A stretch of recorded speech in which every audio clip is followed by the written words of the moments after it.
it needs to be, and so Chat GPT, which I was late to the AI, and a lot of people are later than me, but and I talked to Chat GPT about this. Check 1, 2. I sent you some stuff. I just sent you, but it was like interrupt each other, make it more conversations. Interrupt each other. They don't want one person talks, another person talks, another person talks. That's not. It's conversational. Means you say something, somebody interjects, and you kind of. Which I have a problem with it because I don't. But the people I'm around always tell me I'm still speaking, and I'm like, no, I don't need Kamala Harris in my conversation here. Yeah. But yeah, I'm like, conversations are give and take. You don't just wait for somebody to stop speaking and wait for a 5-second pause. I don't. Japanese folks, they start. It is not bad manners to start speaking while the other. If you know what they're going to say, you start answering while they're talking. They consider it highly efficient. Smooch, tell me about that pipe you got there. What is that? That's a long. That's a church warden. Is the style of pipe that is, and so the thing with the church warden, of course, they're a little cumbersome. You can't smoke this while driving, that type of thing. But what it does do is it keeps you taste the tobacco in a different way because the smoke cools down before it gets to you here. So you get it hot in the bowl, and then it's more at a lighter temperature when you take it in, so you can taste the flavors a little bit better. But like I said, you have to hold it. You can't put it in your teeth and hang it there without. I can't do that well anyway. How many pipes you have? I have about 10. Really? Yeah. I got one. I got my Graybo. That's it. Is that what's called, Graybo? Mm-hmm. Dr. Graybo. Yeah. All you want to make sure is that when you buy a pipe that it's briarwood, and that's the rest of it doesn't really matter. I've never noticed any difference. Now I've got a Meerschaum pipe. I'll have to show you. It's like a fossil. It's white. Oh, bone. I don't know what Meerschaum actually is. It's called a Meerschaum pipe, and it's like a bone white color, and it's a whole different type of smoke. Like it's not wood at all, and so almost ceramic. Maybe it is a ceramic. I don't really know.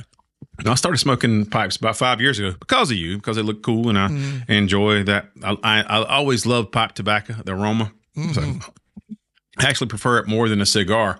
If we got anybody tuning in right now, I'll tell you, pipe tobacco can save a marriage because you can't smoke cigars inside since women got rights and all that nonsense. But a pipe tobacco, for number one, it smells good. Women aren't usually repulsed by it. And number two, it doesn't stink up the blinds and the carpet and stuff like that. Like as soon as you're done, the smell's gone. Just a little PSA from Smooch and Troop there. Yeah. Yeah. So, but you actually have some places in Huntsville. Are they like cigar bars that you go to?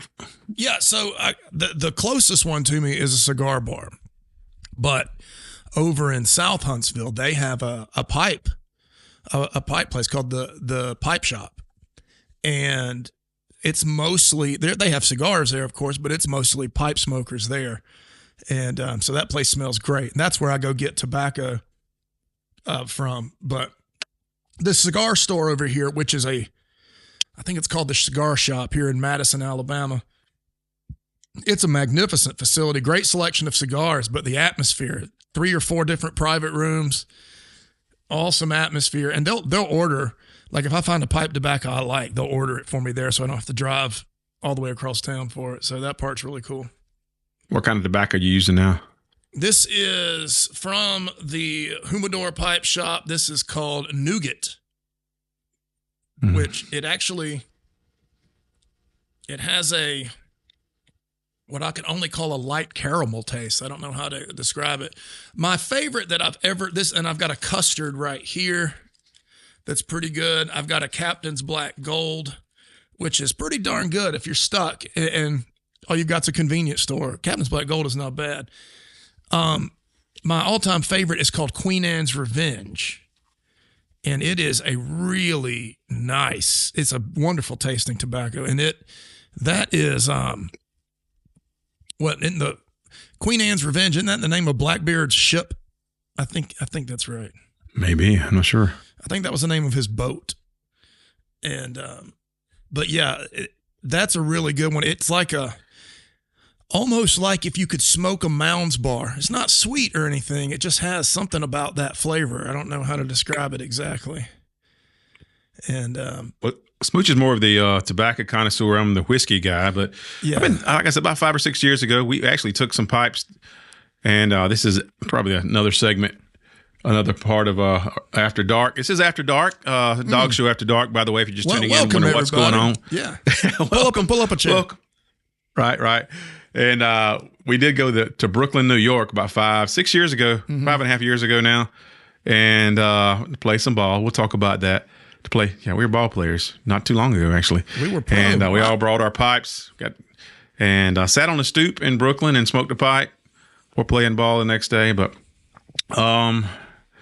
Smooch, this is a dog show After Dark. We're going to talk about things that some Georgia stuff, of course, because we are Georgia fans at our core. Yeah, but other things on a more conversational nature and on a national scale, and just things that interest us. It may be maybe tobacco, or maybe whiskey, or maybe Bigfoot, whatever. We got a lot of things. Me and Smooch have experienced a lot of things. I have looked for all those things late at night before. Believe.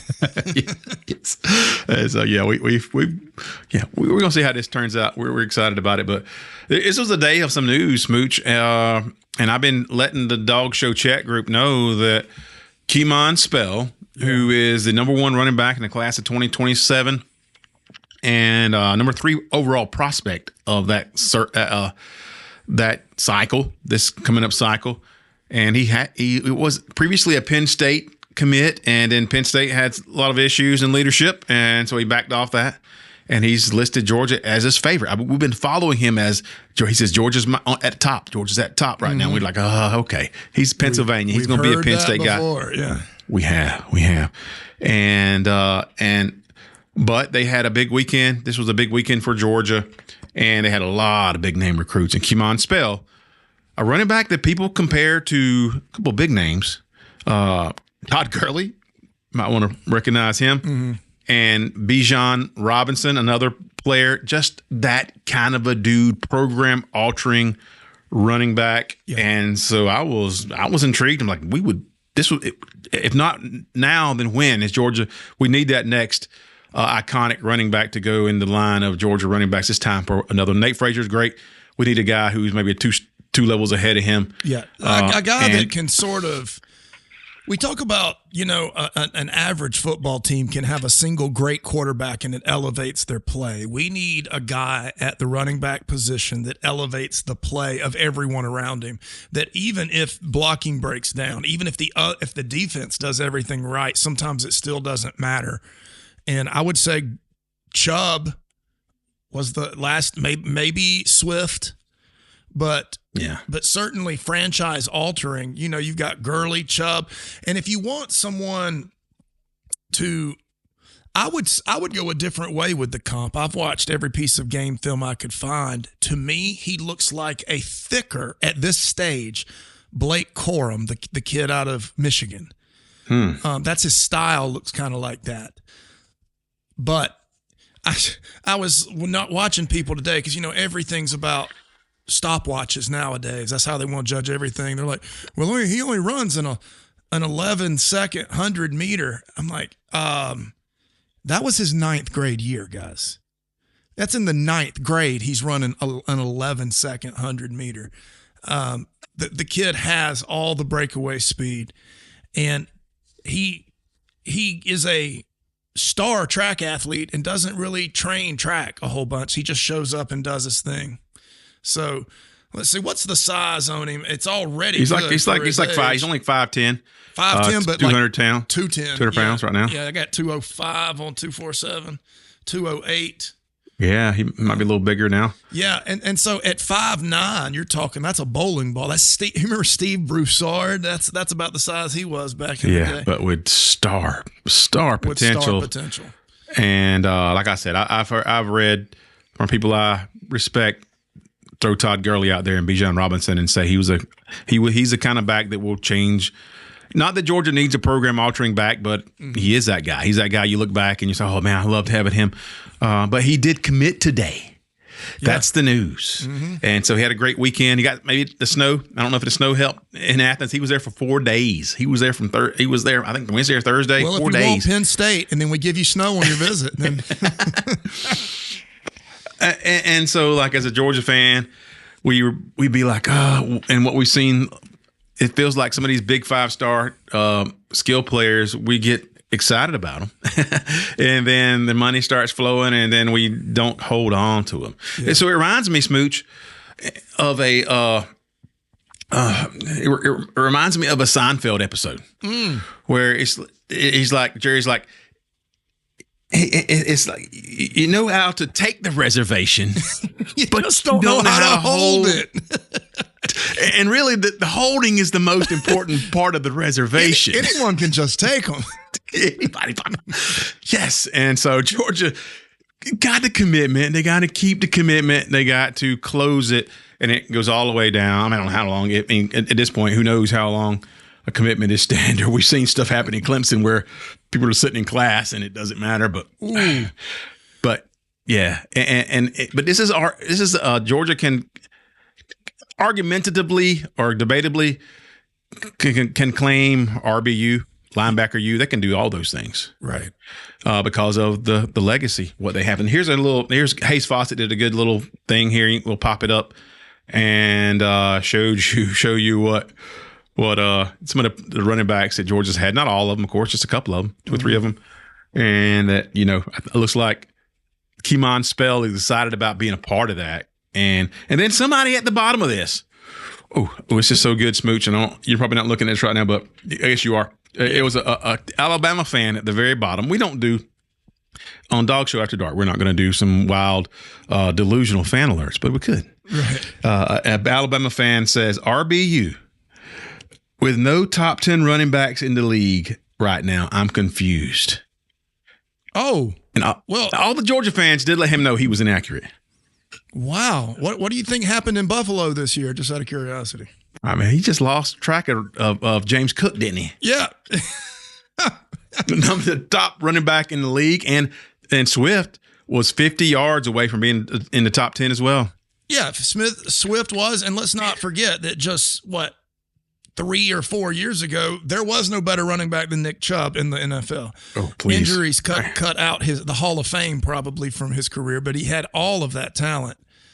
But, yeah, it is – ignorance has never stopped an Alabama fan from talking. So they just throw stuff out there. And it's funny. It's funny how you can have Alabama football fans that aren't fans of football. That's a really odd one for me, but it does happen around here.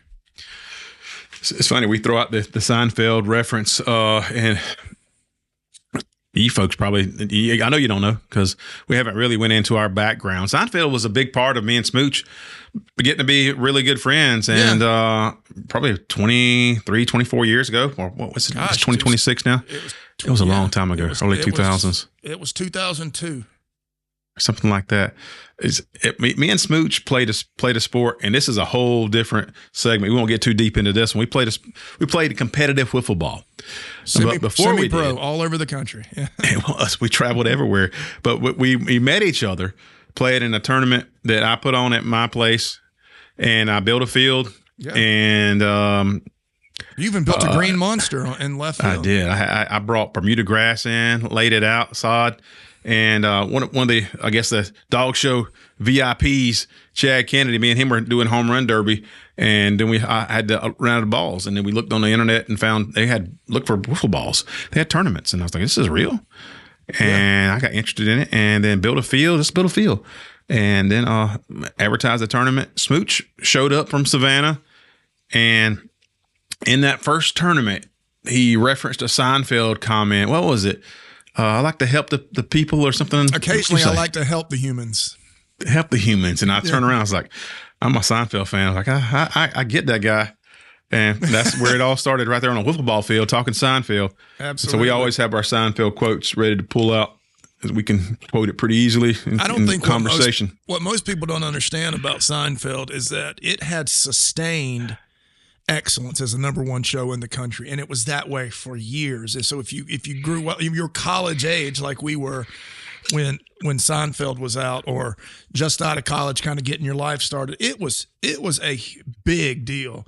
And you'll never see writing like that again, because everything has gotten so woke nowadays that you can't have any fun. You can't make fun of anybody. You can watch Seinfeld now and you'll be like, oh yeah, that would never make it. No, you couldn't say that. No, you couldn't say that. And that's what made the show so great. Extremely good Jewish comedians in the writing room and in the star and in the lead positions, and that sort of observational humor, and then mixed in the show, they had mixed in a self-deprecating character in George, and then they had a physical comedy character in Kramer. And when you put it together and you add Julie Louis-Dreyfus in there, it was just the perfect soup. And yeah, anybody from that age that loves that show, it's so quotable. And so we just began exchanging quotes, and then for a while back then, you communicated via email during the day, no texting or anything. And remember right. We would email back and forth Seinfeld quote, Uncle Leo. But back to Kimon spell.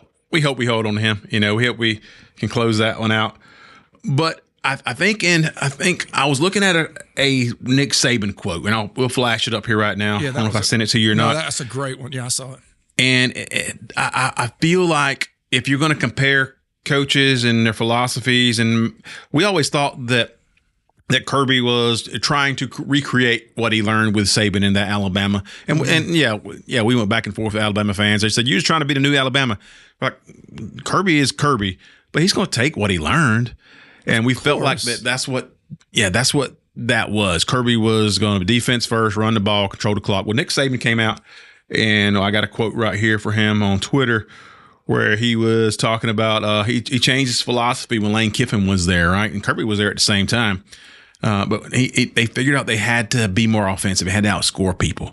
Saban said he grew up with the idea that you play good defense, you run the ball, you control the vertical field position on special teams, and you're going to win. Whoever rushes the ball for the most yards is going to win the game. You're not going to win anything now doing that. And that seemed to fly right in the face of what Kirby Smart wants to do. He wants to run the ball. He wants to stop you from running the ball. He wants to control the game and limit your opportunities. And a player, and my point is that a player like Kimon Spell is that kind of back you need. Yeah. If that's what you believe in, and that's what you're going to keep doing, no matter what Saban says in this quote, you need that kind of back. Put your money where your mouth is. That's exactly right. If you're going to have a philosophy that is the tried and true philosophy rather than the new flashy thing, you're going to have to, in this day and age, you're going to have to double down on it.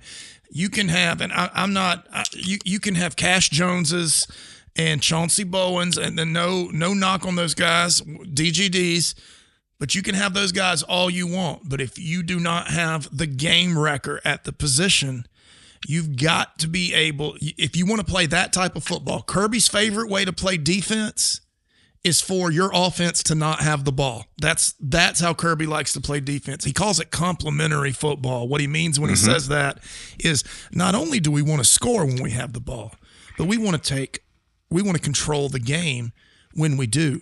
Not just a lightning strike here, a lightning strike there, a la Tennessee, and then your defense gets its teeth kicked in because it's on the field for 42 minutes a game. And so we've seen Heupel come back to a more tame system in the last few years, when that flaw in his system has been so evident. Yes. And now it's I agree with Brandon Adams. I listened to him today talk about it. It's time to step up and go get one of these guys. Look, I understand we're not going to go and enter the Cam Coleman sweepstakes and throw all our eggs into one wide receiver basket. I get it. But when you're talking about a guy of this quality, this is not a type of running back that comes out each year, guys. This is an every 5 to 7 years type of talent in this kid. And you've got to go get him. He's already committed. Now go keep him. I shared it on our thing. Did you see Jaden Wade shared the commitment as well? That's another kid. Georgia's got to keep him. And so hopefully those two. He's one of the top quarterbacks in 2028, I think, out of IMG. Yes, 2028, talking about reclassifying for 27, but either way, they would only be 1 year apart. And Jaden he's a franchise-changing type of talent too. How well he develops, we don't know. He's just so young, but just when he's on the field, he's the best athlete on the field, period. So a question, do you think, and I think I know the answer to this, but when you talk about how Kirby wants to play his brand of football, and it comes across not just in the game management, it also comes across in how he runs his roster and program, how he recruits and how he wants to retain guys, and he doesn't want to have an influx of folks who come in every year that they have to. And he mentioned it. I heard a comment. He mentioned it recently that you got to have players who are ready to play right now. Right now. But he doesn't prefer that. He wants to have these guys come in as freshmen and to train them. And he said that,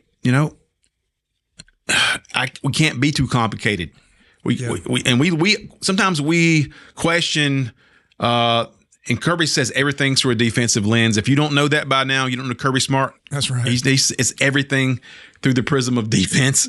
And so he says we can't afford to be too complicated right now because we may not have people that are going to be here that long. Yeah. They may be coming in transfer portal. They're going to be here a year, maybe two. Guys coming in as freshmen, highly talented, they got to play right now. We can't be too complicated. And me and Smooch have had conversations plenty of times about, is this system too complicated? Yeah. Is it?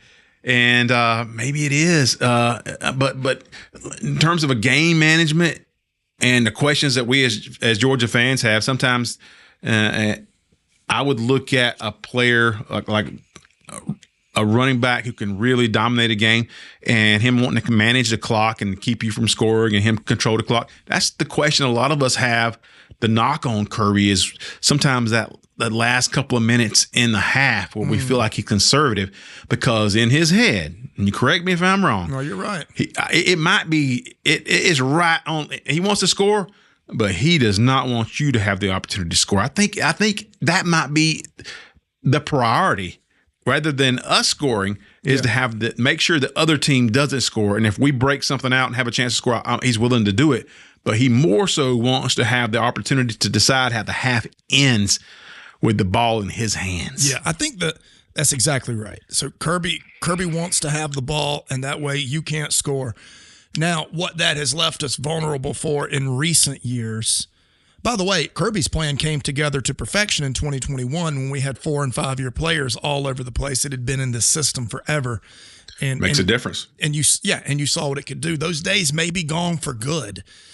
And so, but unless you transfer a portal 60% of your roster, then maybe not. But even Indiana still runs a really non-complicated system. A defender in Kirby's system has so many split-second decisions to make on every single snap that we've seen it. We were at the Alabama game, and there was obvious analysis paralysis on the field. But I think that in terms of simplifying and getting these players on the field and getting them playing, it's more like what the fans want. And I can see where that bothers Kirby because I remember Nolan Smith, right? #1 prospect in the country, comes to Georgia. Well, the fans wanted him starting. He didn't start. Why is he not on the field? He was the #1 prospect. Well, because he's learning. He's developing. And same thing with Isaiah Gibson this year. Exactly, Isaiah Gibson this year. And now what you're going to start seeing is these guys get more playing time. Kirby does not want the other team to have the ball to score. What I was going to say earlier, where it leaves us vulnerable to are quick strikes or a fumble. If you're playing ball control offense and you're up 7 points, you give up a touchdown and you fumble the ball, all of a sudden you're losing and you don't get to play ball control anymore. You've got to play comeback football. Georgia just couldn't get over that hump. Now, you take a player like Spell. Spell saves you, what would you say, 6 to 10 defensive snaps a game, he'll save you. In other words, he's picking up yards and extra yards and first downs and turning a 2nd and 10 into a 2nd and 2 so often that you're converting these third downs and staying on the field longer. So if your defense plays 8 snaps fewer a game, that you will see that statistically. You'll see that in the final score. That's the thing that just a bell cow running back brings. And that's what they have here. They've got to go treat him like it. And just, we had similar hopes when Zeus came in, and then he had all those knee injuries. Yeah, he did. But we've got to invest in this kid and keep him. We can't let him Jared Curtis. Yeah, we can't. I think that in terms of where Georgia is, and they did have a pretty good recruit come in this year or sign this year in Jay Lamar, and but he's more into Nate Frazier. Nate Frazier can be a back that can be your best player, but he's not that level that goes on the poster. He could be if he win championships. Then we didn't think James Cook was that guy either, did we, Smooch? Until he was. You know what we said about Cook on this show that turned out to be true? We said James Cook just hasn't peaked yet. He kept getting a little bit better and a little bit better. And we said his best football may be in the NFL. And that's exactly what James Cook has proven. Some kids just hit their prime at different ages, and Cook never hit his prime at Georgia. They didn't use him that way, and that's fine. Georgia tried to use him how he was most effective, and a lot of times that was splitting him out and putting him getting a linebacker to cover him, and they could not. And they also had Zeus, who was the tough runner between the tackles, so they used those guys very effectively. Well, I'll tell you, the national championship game in 2021, I wanted to win with all my heart. I had no Cook confidence. had the big breakout run in that. That's game. what I was exactly what I was about to say. That run, I was like, oh my gosh, we can win this game. Because, Bama was such an unbeatable force in our eyes back then. You go into the game hoping to win, not expecting to win. And when James Cook, 60-something yards, he comes out, he goes, he's got blazing speed. I remember that in the commentary. In the clear. Yeah. And he gets run down on the angle, and that did it. But, yeah. We can go back and forth about what Kirby's philosophy is, but with this past team, and maybe next year too, we don't know. Sure, people talk about explosive plays, and it gets you irritated because Kirby didn't. And you saw Gunner didn't take a lot of shots downfield. Yeah. Some of that was by design. Some of that was on Gunner. But and I mentioned this during the season that I felt like having Gunner Stockton at quarterback, he did a great job of this. He did a great job of making sure our third downs were 3rd and 2. Yes, he did. And so that's going to give you a ball control offense where you just keep moving the chains. And as a quarterback, you just want to keep moving the chains. If somebody busts one, you find somebody wide open, make them pay for it. But he just didn't want to be looking at 3rd and 10.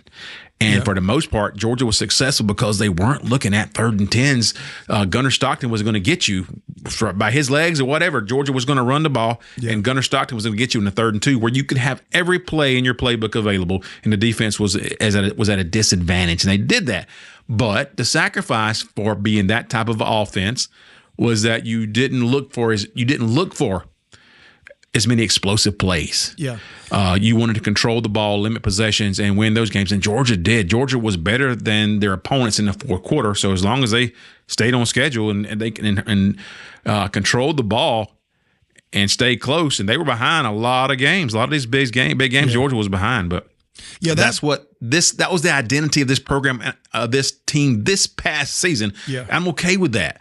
It doesn't mean it has to always be that way, but this past year it was. Yeah, I think that it's time to go all in on Gunner. If we win a national championship, it will not be with Gunner tagging along as the quarterback. Right. It will be with Gunner leading us as the quarterback. And if if it doesn't work, it doesn't work. But turn that kid loose to play football. He's paid his dues. He's done all the time. It's his final season. Let him sling it. Let him run around like he's in the backyard with his bunch of his friends. Run around, make some people miss, and chuck it downfield. Those are the types, Kirby talked about, we really made a commitment to the run, and we stayed in a very conservative plan most of the season. We'll have to change some of that this year. He says something like that at the end of every season. It looked to me like, looking back at the season and rewatching it, it looked to me like we protected Gunner until we had to use him. The Tennessee game's a great example, the Alabama game, until we had to use him.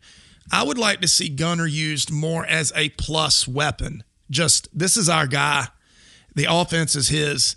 get out there and sling it. And you know what? If he throws 15 interceptions and we miss the playoffs, that's fine. Let's sink or swim with the quarterback and have some fun, because we're not this idea of eking out and boa constrictor strangling the other team to a national title. That's kind of what Saban's talking about. But those things don't really happen. We can say that as fans because it's more entertaining.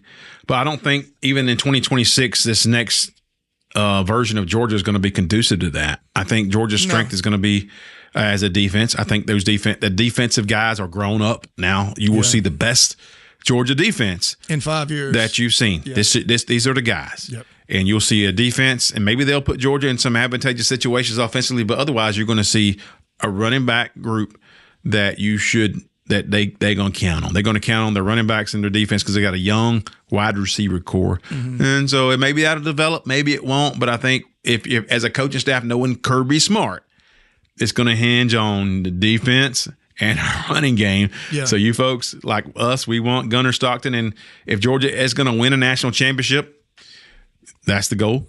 Yeah. Then you Gunnar Stockton has to be spectacular. Every year you find a national championship level team, they have to have a quarterback that does that because it's going to depend on, because teams will take stuff away from you, and teams are going to try to make Gunnar Stockton beat them. We know that. Yeah. And that has to be, we have to be, they need to be salivating for that. You know, if Nate Frazier picks up where he left off at the end of the season, he's in for a great season. He looked so much better. The patty cake thing he used to do with his feet had started it going more north-south instead of east and west. Looked great. And so if you really want to load the box to stop, if you're going to load the box and then play zone so you can stop the run and then make Gunnar beat you, let's let Gunnar sling it, and let's get Talon Taylor's butt in the game. Let's get some of these ridiculous athletes in the game downfield, and let's punish them. The Georgia Gunner's performance against Tennessee showed me all I know. I know it's there. If he takes the next step, that's what we don't know, right? Is every senior year, there's one guy that just takes a huge step. Jordan Davis is a great example between his junior and senior year. You know, from a 4th or 5th round rating to a 1st round pick, one season. If Gunnar makes a similar jump like that, it's a great sign. But guys, it is going to be Mike Bobo, Gunnar Stockton, Kirby Smart, and that defense, Schumann, and that's what we're rolling with. So put your big boy pants on. That's who we're going with. The defense should make things easier if they perform according to what we expect. They should. Yeah, and we've got to focus. You know how they focused on the offensive line this past year and saw some results. And just like I think will happen now with the change. If they had kept those guys healthy, Smooch, it would have. We could have seen a totally different ending. That's true. We could have seen a totally different ending. On defense, I would like to see a renewed focus on knocking the ball out. We do not knock out a bunch of fumbles because we're fundamental tackling, but we have got to cause more turnovers. We didn't force a lot of turnovers this year. There was a few that fell into their laps, but aside from Ellis, there's really not a guy that takes the ball away on that field this past season. That's what we need to see more of. If Nakobe Dean was on the field, you expected if you keep doing that, we're going to get the ball sooner or later. You know, you kind of had that confidence, and so I want to see more footballs knocked out and on the ground this year with the defense. And you can, if you're flipping the field, if you cause a turnover inside the 30, it doesn't really matter what scheme you're running at that point. You have exponentially increased your chances of winning that football game. Well, even games against like Texas in the past couple of years and Alabama in the SEC championship, the defense created some really good spots for Georgia's offense. And when they did, they were all-time great games, right? Yeah, you forget that was, and that's complimentary football. Your defense giving you some chances at short fields, and your offense capitalizing on it. But you mentioned something earlier, and I wanted to talk about. But I can't believe I'm going to say this because It's been a question on the minds of a lot of people in college football because after this is officially talking season, and so people are going to throw some things out there. And we're talking about Indiana a moment ago about their philosophy is quite different. It is in terms of the players they bring in and how they approach preparation. Yeah. I can't believe I'm going to say this. I think Cignetti is a better coach than Kirby Smart, at least in 2025.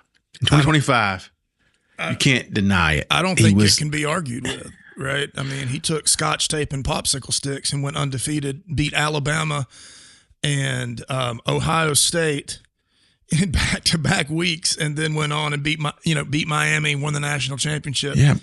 But is that a recipe, Smooch, that other teams are going to follow, or is it an outlier?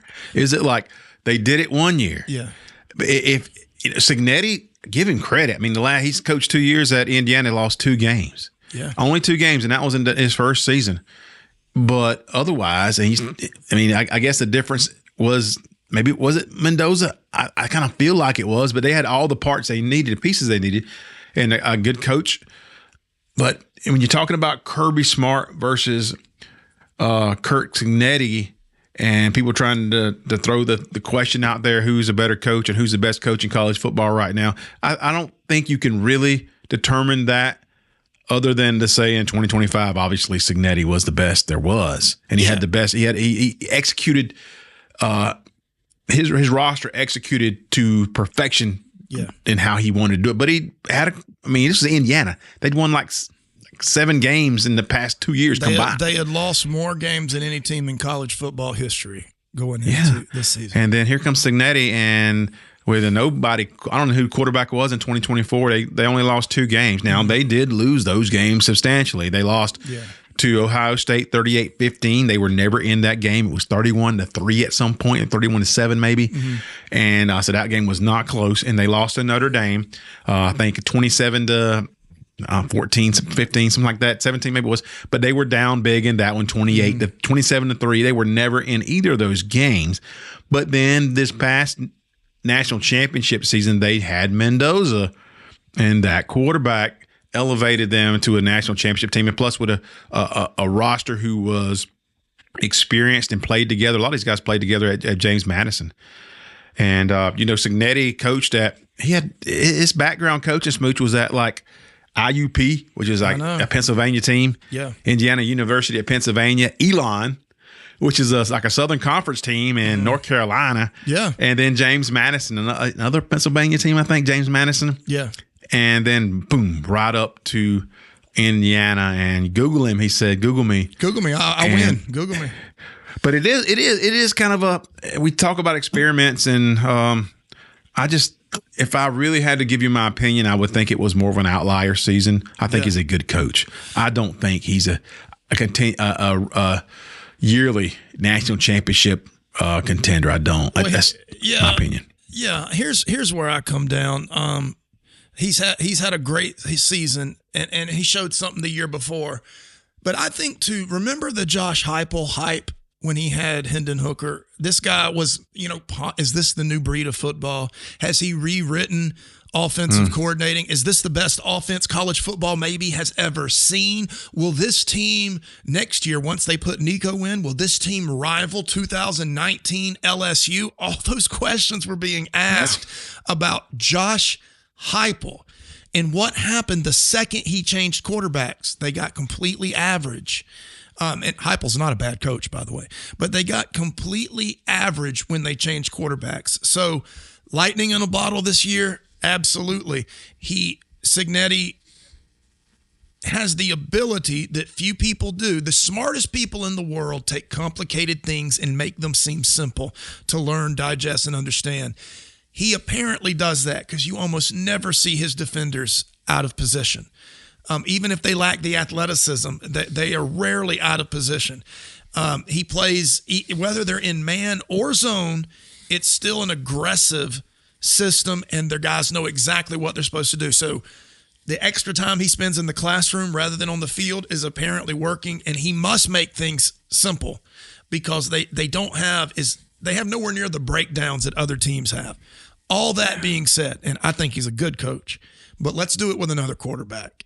The one thing that Nick and the one thing that Kirby and players, because you're going to have a lot of turnover, Smooch. Yeah, with older teams, a lot of it. Exactly. I mean, you're going to flip over an unbelievable section of that team this year.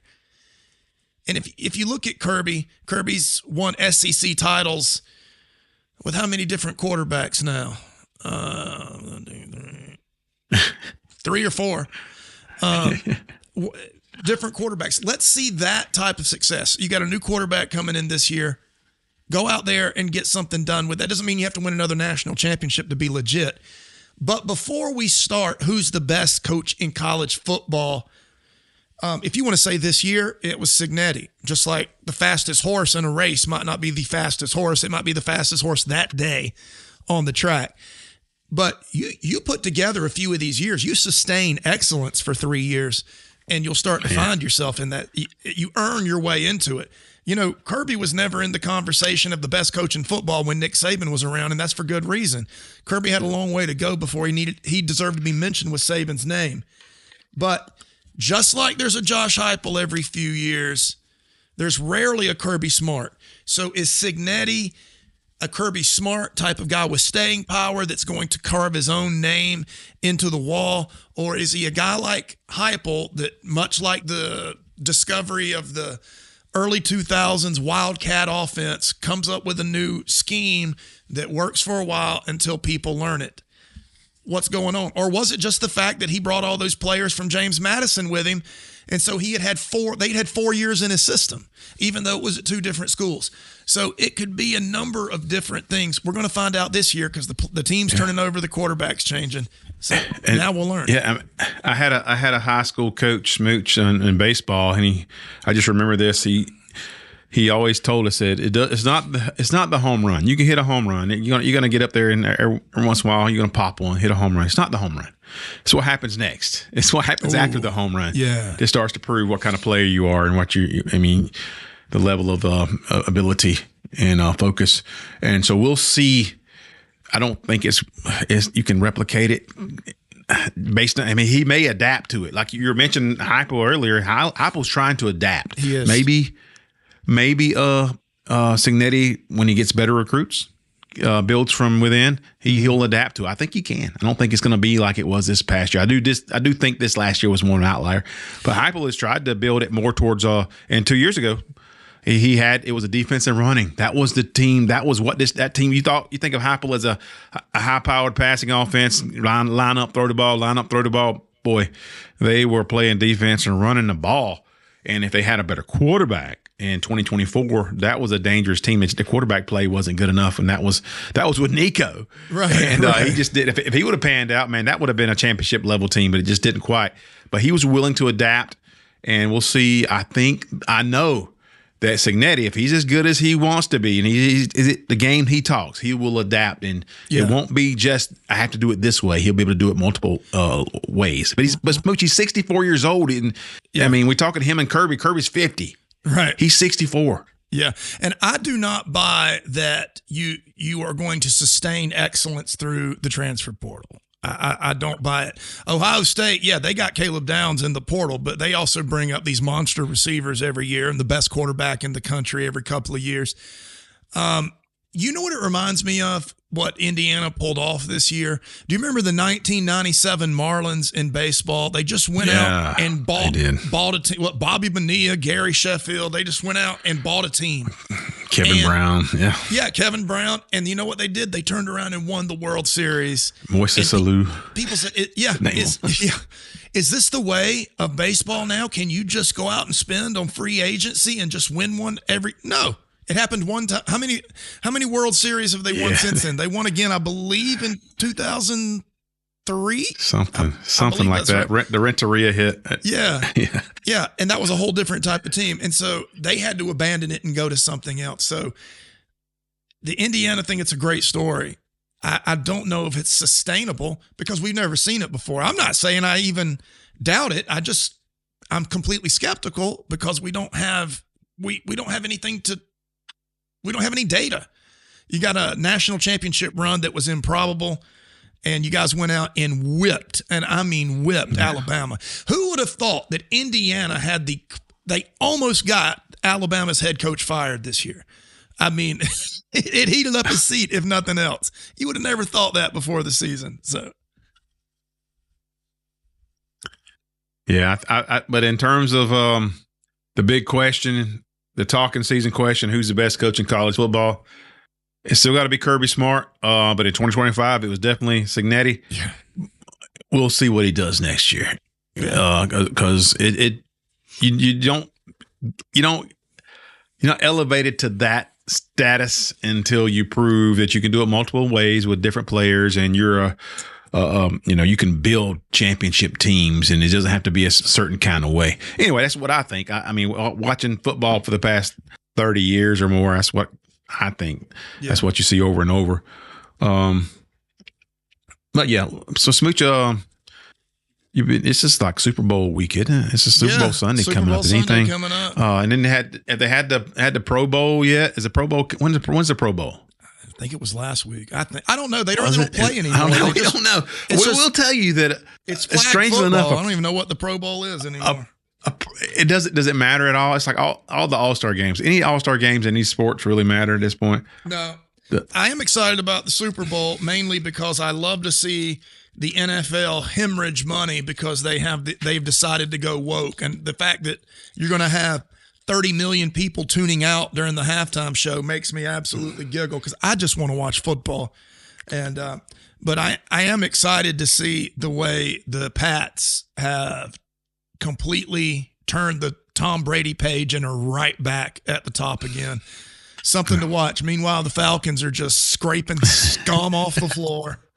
They were a lot of Falcons fans are excited about their general manager hire. That's Cunningham from the Bears, correct? Cunningham from the Bears. Matt Ryan went out and hired him. Matt Ryan's a good addition. You know what I heard? So you take Cunningham, Matt Ryan, Stefanski. I think the oldest one of those guys is 42. Oof. So it's young guys with a lot of fire in their belly, and I think that's a really good thing because Arthur Blank has always traditionally been old guard.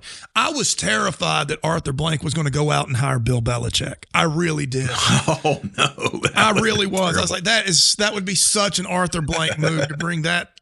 And it's now just a circus freak show. If you have Instagram, you know what I'm talking about. But there would have been no more Falcons move than to bring in a guy that used to be good and is now, in his 70s. He's done. Yeah, he's done. He's done. And a couple of years ago, especially in college football, we the hype machine with Colorado and with Deion Sanders and Coach Prime and then Shedeur. We like good stories, but that was so manufactured. That's the best hype machine. That is the best characterization I've ever heard for it. It was a manufactured hype. That's exactly right. And then we even said it during the time that we thought that whole show was to get Shedeur, his son, drafted in the first round, and it looked like it was going to happen for a while. It didn't happen. All the experts, I love those ESPN guys. Well, scratching their heads when he didn't go first. We had people back and forth on our Twitter. Colorado buffs probably aren't Colorado fans anymore. Probably not. Yeah. But we had several podcasts that have featured Colorado fans and Colorado takes just because of this little hype machine. Yeah. And then looking at Shedeur and how his season, where he was to start the season and he ended up playing a good many games, 7 or 8 games. I don't know. He started several games. And he did. Injuries and a bunch of other stuff transpired to get him on the field. I didn't think he'd see it, but Smooch, he was a Pro Bowl selection, which would tell you he was one of the best quarterbacks in NFL last year. Correct? Yes. Pro Bowl. What's Pro Bowl mean? Pro Bowl means you bet one of the best players at your position. Correct? Yep. Yeah. Well, I know where this is going. You know where it's going. And our old buddy Todd Monken, everybody knows Monken. He was. You looked at Cleveland trying to find a coach and searching. Everybody was kind of back, and they couldn't find a coach. And Todd Monken said, "I'll take it." So he's the head coach there. But Shedeur, let's take a look at his stats from the year. And because people jumped right on it on Twitter and said, "Oh, there you go. I told you he was that guy." Yeah. Well, 37. There are 37 qualified quarterbacks in the NFL that started the minimum amount of games and played the minimum amount of football to qualify as a Pro Bowl quarterback. So in completion percentage, Shedeur was 35th. So just as he was third from last at 59.2%. At the passing rating, he was 36th at 72.9. So it was next to last. So he was a runner-up to be in last place. Right. Total yardage, 215. It says total yards per game. So he has a quarterback, 215 yards per game, which is 29th out of 37 qualified quarterbacks. TDs, touchdowns to turnover ratio, he was 37th. 37. Touchdowns, I mean, that's important. Touchdowns to turnovers. He only had 8 touchdowns, 10 picks. That's last. He was sacked. One of his big problems in college that we talked about and other people talked about is that some reason his completion percentage was as good as it was because he was not going to throw a pass. It was in any risk. He would take a lot of sacks for that. And he was tied for 31st again this year. And sacks. Not that Cleveland is a good team and can protect the quarterback, but all these numbers, not Pro Bowl. I mean, people just don't care about playing in a Pro Bowl anymore, I don't think. No, as a matter of fact, I wonder when the last time a quarterback in the Pro Bowl had more interceptions than touchdowns. I wonder how far you'd have to go back to the days before they threw the ball a lot. Right. I mean, you would. You'd have to go back to the Buck Belue days. I would guess you'd have to go back to someone like Terry Bradshaw. That would be my, he had a few seasons like that. That would be my guess. Maybe Brett Favre. There was one year Brett Favre had like 25 touchdowns and 25 interceptions, something like that. Possibly. But these are the idea that the NFL is trying to be taken seriously as a sports organization when there's a mechanism whereby a rookie with a 3-4 record, 3-4, by this measure, Tim Tebow should have started in the Pro Bowl. His numbers are much better than this, especially that one season he had. But we never saw that. Anyway, it just goes to show that Primetime has pull anywhere he wants. He basically runs the NFL. And so you get a kid on here, and we want Shed to do well. We just haven't seen anything that's going to make that. Makes me think it's going to happen. Look, here's how he plays his game, and this is the reason it doesn't work in the NFL. He does not go through his progressions and hit the receiver, like throw before the guy makes his break and time it. That's not really what he does. What he wants to do is run around like Ben Roethlisberger and wait for the play to break down and then hit someone in a schoolyard type of manner. And he's made some unbelievably athletic throws that way. Well, that just doesn't work as much in the NFL for a number of reasons. But that was his game. And so you're taking a very unrefined, very football poor type of game and then trying to impose it into the NFL. But heck, I did not know you could be the lowest ranked quarterback and still make the Pro Bowl. We have performance reviews in my job. They don't go like that. So. Who cares about the Pro Bowl? I can't even get excited about the Super Bowl, honestly, either. I do predict that Seattle will win that game with their defense, and I guess Drake May is the quarterback, correct, for Seattle? Who's the quarterback for Seattle? No. Seattle's Sam Darnold. That's Darnold. Yeah, okay, man. That tells you how much I'm missing. Well, I'll tell you about these two quarterbacks. It's an interesting quarterback matchup because Drake May, I think maybe I don't think you look at just stats for MVP of the league. I think Drake May was the league MVP in the NFL this year. Unbelievably good year. He's a real wholesome guy, does a lot of good stuff in the community. His wife is actually an influencer that does a cooking show. And she's just a normal, unaffected, shucks type of lady that finds stuff to give to charity. I mean, she's a sweet lady. Now, check this out. On the Sam Darnold side. So, do you know who the Hammers are? It's a famous family. Through Hollywood, they were in products for a while. his father, Sam Darnold's father, is Dick Hammer, who was a famous actor who actually was, I don't mean was one of them, was the Marlboro Man. So the quarterback for the Seattle Seahawks, his father was the Marlboro Man, the dude smoking the cigarette on the sign, on the horse that you used to see. That is literally his father. And he had I can't remember the name of his show. He had a show on too, like a weekly back in the day, the father did. But they're a relatively well-known family. So it's those two quarterbacks. Sam Darnold has, gone from being considered a first-round bust to now a high-level quarterback, and Drake May has done nothing but step in and take control there in New England. And you know who called that? John Gruden. John Gruden said before the draft, Drake May is the best quarterback in a few years to play in the NFL, and he'll be a star in a couple of years. So, yep. Yeah, can't get excited for it. That's your Super Bowl. That's the Super Bowl setup. That's all I got. We'll watch it, but there's not a very sexy Super Bowl. You got to have the superpowers. I don't know who that would be. They've got to start allowing tackling again in the NFL, or they're going to continue to hemorrhage. The game is so soft. If you breathe on Patrick Mahomes, it's a flag now, and they've just got to do something to save the game. I tolerated that stupid kickoff rule that they made, but you've got to let them tackle. It's getting just ridiculous. I saw Patrick Mahomes.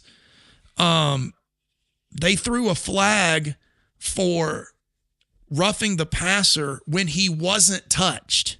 He literally fell, and they threw the flag. I might go get the video and put it up here. Now, the refs, they met in a conference, and then they picked up the flag, so there's no foul on the play. But somebody threw a flag when Patrick Mahomes fell. They've got to fix that stuff, or the NFL is going to continue to be unwatchable. And take the stupid virtue signaling slogans out of the end zone. Let's just play football. We watch football to escape from all that, not to be right in the middle of it. And NFL doesn't seem to get it. I think they're happy to hemorrhage money right now. As long as they don't go the route the NBA went, it should be a plan that they make sure they don't follow, which kind of started in the COVID and the BLM years and all that. And it was just they ruined the NBA is basically just a commercial now. And so nobody even watches until the playoffs. Sorry it's if you're really a LeBron fan, but him being tied to China and to be that big and talented and to be that soft of a player is also kind of, he could have been the next. He's a great player, but he could have been the guy, but just not built that way. And, I'll tell you this, since we can do whatever we want on this show, the idea that we have a conversation over who the GOAT is, LeBron or Michael Jordan, let me tell you, you would do better to have a conversation who's the better player, LeBron or Larry Bird, LeBron or Magic Johnson. Or Kobe. I'd take all those guys over him. If I'm putting together a team, LeBron's not on it. If you're giving me 5 players, LeBron's not on it. I do not need a guy with that athleticism that flops and complains and can't shoot. You can have it. I mean, we had that guy in Atlanta. His name was Dominique. He was fun for a little while, but no. Don't you talk bad about Dominique Wilkins. Oh my God. No. That was my childhood there. That was Spud Webb, man. Kevin Willis, Spud Webb. Yes, sir. The slam dunk contest at 5'0". That's what I'm talking about. Yeah. We did talk a lot about Georgia, and we'll always talk about whatever we want to talk about on this this version of our podcast. Some weeks we haven't decided how often we're going to do it. Maybe twice a month. I don't know. We'll see how it goes. But it is off season, so it does allow us to kind of branch out and talk a little bit different in a different way. I think this week was more about Georgia because there were some things going on. We hadn't got together in a couple of weeks, and I really would talk about it. We did. Well, the off season has started, and we haven't addressed it, so we had to do something tonight. Yeah. But otherwise, we can talk about whatever. And like I said, me and Smooch have done a lot of things, and we've got a lot of experiences in our life that, and I was somebody asked me my son asked me actually earlier because I told him we were recording tonight. He's like, "What is this going to be about?" And I told him a few things, and I said, basically, it's about men being men. Because the world needs more men. Yeah, you were right about that, men. Brother. Good gracious. And we have lived our life being men the way we see men should carry themselves and things they. That's just. Yeah. If you don't understand that, then maybe this podcast will bridge that gap in your knowledge. Maybe, maybe it'd be a psychological hinge for you. Absolutely. Hey, listen, if you're convinced that because you're a man, you're somehow toxic, this is the place for you. We believe in toxic people, not people that are toxic because they're men. So we will celebrate our gender. We'll celebrate our gender. Right. We will. All right. That's all I got. We'll get back with you guys later and talk a little more. Smooch. See you, buddy. Leave us a comment. Let us know what you think, and we'll see y'all soon.